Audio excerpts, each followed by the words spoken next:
আমি 2015 সালে সর্বপ্রথম ক্যাফে কফি ডেতে যাই। সেই সময়কার কলকাতাতে ক্যাফে বলতে আমরা কফি হাউস বুঝতাম, এছাড়া পাড়ার দোকানগুলো বুঝতাম। আর এছাড়া নেসক্যাফে হয়তো ঘরে ঘরে আমাদের ছিল। আ কারণ আমরা মিলেনিয়ালসরা হয়তো এগুলোর মধ্যে দিয়েই বড় হয়েছি। এখন তো পাড়ায় পাড়ায়, মোড়ে মোড়ে, কোণায় কোণায় ক্যাফে। যাই হোক, তো সেই সময়কার কথা বলতে গেলে বেশ একটা নস্টালজিক হয়ে যেতে হয়। আমি সর্বপ্রথম আই থিঙ্ক একাই গেছিলাম কফি খেতে, কারণ it was a craze at that time. তারপরেও আমি একবার গেছিলাম probably on a date or something, এবং এটা বোধহয় আমার তৃতীয়বার সিসিটি ভিজিট করা। তো এবার আমি আর কিছু নেইনি, কারণ আমি খুব একটা ভালোবাসতাম না সিসিটির মেনু বলো বা যেই ফুডটা ওরা সার্ভ করে বা কফিটাই বা যেটা সার্ভ করে, I am not a big fan. But এই ভিডিওটা করছি কারণ ক্যাফে কফি ডের সাথে একটা নস্টালজিয়া জড়িয়ে আছে কোথাও না কোথাও। আম, তো সেটাকে রেমিনিস করতে গিয়ে এই ভিডিওটা করা। তো এবার আমি যখন গেছিলাম, এবারও আমি একাই গেছিলাম। I was just waiting for somebody. তো ভাবলাম যে যাই, ক্যাফেটা একটু ভিজিট করে আসি, অনেক দিন আর কি যাওয়া হয় না। যদিও এবার যেখানটায় গেছিলাম সেটা ই মলে। তো আমি কখনো ই মলের কফি সিসিটির কর্নারে যাইনি।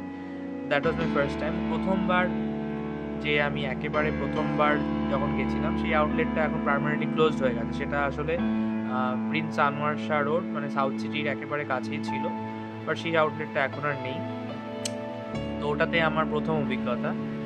তো এইগুলো ভাবতে ভাবতে হঠাৎ করে আমি একটা আর্টিকেলের সন্ধান পাই, যেখানে মানে সিসিটির হিস্ট্রিটা লেখা আছে। আমি ভেবেছিলাম সিসিটি বোধহয় একটা মানে কলকাতা বেসড কোম্পানি, কিন্তু সেটা নয়। সিসিটি একটা আসলে কর্ণাটকা বা স্পেসিফিক্যালি বলতে গেলে ব্যাঙ্গালোরের একটা কোম্পানি।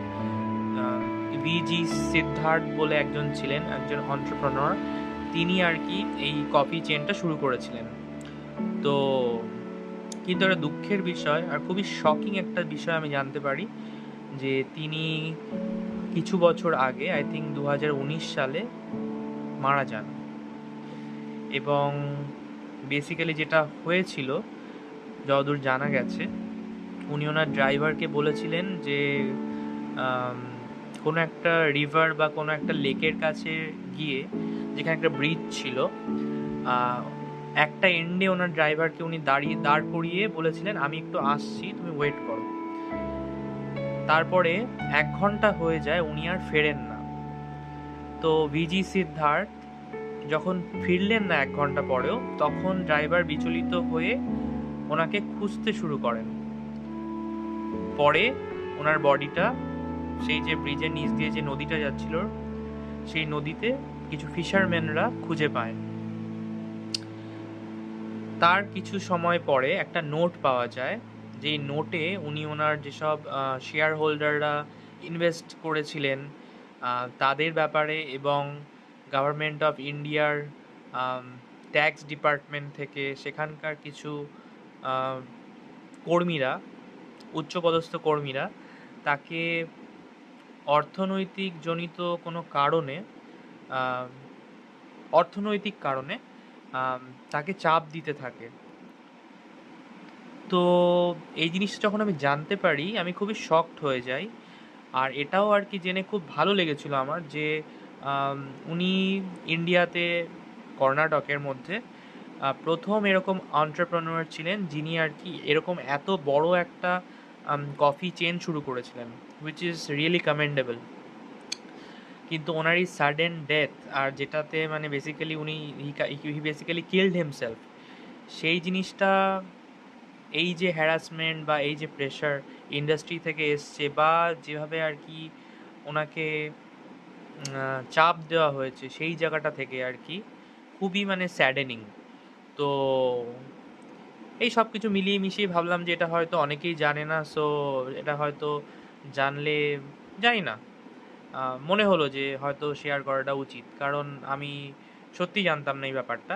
তো তোমরা হয়তো যারা মিলেনিয়ালস বা যারা হয়তো সেই রকম একটা নস্টালজিক ফিল আছে সিসিডির সাথে, বা ধরো কলকাতার সাথে বা হিস্ট্রির সাথে what ever,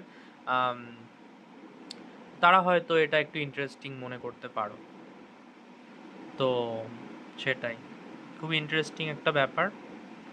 it makes you think যে মানে একজন যে অন্টারপ্রেনার হতে চাইছে বা নিজেই নিজেকে দাঁড় করাতে চাইছে, তো সেখানে আর কি কত ধরনের বাধা আসতে পারে সমাজের থেকে, এই ধরনের মানুষদের থেকে। আম, তো সেটাই সত্যি ভাববার বিষয়।